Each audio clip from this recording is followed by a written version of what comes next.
Jenis-jenis akad dalam muamalah Islam ini boleh kita lihat. Pertamanya, akad pertukaran, perkongsian, kebajikan, ejen, jaminan. Jadi pertukaran ialah jual beli. Jual beli tukar apa? Tukar, kalau hari ini tukar wang dengan barang. Kalau dulu tukar barang dengan barang. Sewaan, tukaran wang contohnya dengan rumah. Bukan rumah tapi manfaat rumah. Itu dipanggil sewa.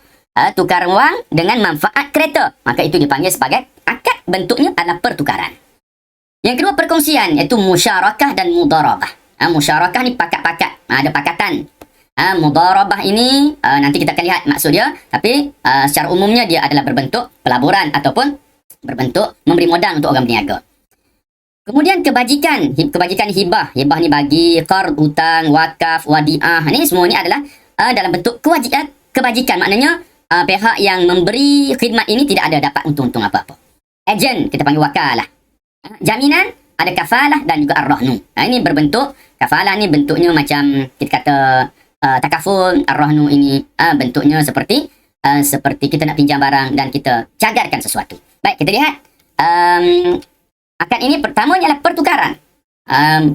Jual beli. Apa dia jual beli? Suatu akad pertukaran barang dengan persetujuan penjual dan pembeli. Maknanya penjual setuju nak jual, pembeli pun setuju nak beli. Contoh, membeli makanan di kantin dengan duit. Itu contohnya. Semua setuju harga, kita dah setuju dengan harga tersebut, maka kita beli. Sewaan. Maksudnya akad bagi menyerahkan sesuatu yang bermanfaat yang boleh diberi secara sewa dengan pembayaran tertentu. Maknanya kita serahkan suatu benda yang boleh diguna manfaatnya dengan suatu bayaran. Contoh, sewaan rumah. Tuan rumah ambil duit dan orang yang menyewa boleh tinggal di rumah tersebut. Rumah tu milik siapa? Rumah tu tetap milik bagi pemilik. Tetapi ketika itu orang menyewa, dia mengambil manfaat, iaitu dapat tinggal di rumah tersebut dengan bayaran yang tertentu. Akad dalam bentuk kebajikan pula iaitu hibah. Maksudnya memberikan sesuatu secara percuma dengan rela hati kepada orang lain ketika pemberi masih hidup. Pemberi tu masih hidup, dia bagi pula kepada seorang. Maka bagi tu untuk apa? Tak ada, dia nak bagi percuma je dia bagi. Ini dipanggil hibah. Contoh, memberi rumah kepada anak. Ayah bagi rumah pada anak. Ataupun seorang bagi rumah kepada orang yang dia kenal. Contohnya, dia bagi rumah kepada kawan dia. Itu dipanggil hibah. Kita bagi duit pada kawan kita. Ini dia panggil hibah. Okey, seterusnya qard. Qard, apa makna qard? Memberi hutang wang kepada orang lain tanpa sebarang imbuhan, tanpa sebarang faedah, dan perlu membayar kembali dengan jumlah wang yang sama. Contoh, memberi pinjaman wang 100 untuk kegunaan peribadi. Bayar berapa? Bayar pun 100. Ini namanya qardun. Juga dalam bentuk kebajikan itu wakaf. Maksudnya menyerahkan hak milik harta yang dapat diambil manfaatnya serta kekal fizikalnya untuk kegunaan orang ramai serta bertujuan mendapat keredaan Allah. Maknanya wakaf ini secara mudahnya, kita ada tanah. Tanah itu milik kita. Maka kita wakafkan tanah itu kepada pihak masjid contohnya. Maka daripada mula kita wakaf, milik tanah itu telah tak jadi milik kita lagi. Kita dah serah milik kita kepada pihak masjid untuk menggunakan tanah tersebut bagi kegunaan kebajikan. Itu sebagai contoh. Jadi daripada milik kita, kita wakafkan kepada orang pihak lain untuk diguna. Tujuan apa? Mendekatkan diri kepada Allah Subhanahu Wa Taala. Jadi contoh, mewakafkan rumah untuk pusat kebajikan. Nanti contoh. Okey, wadi'ah apa dia? Memberikan suatu barang kepada orang lain agar dapat disimpan dan dipelihara seperti yang sepatutnya.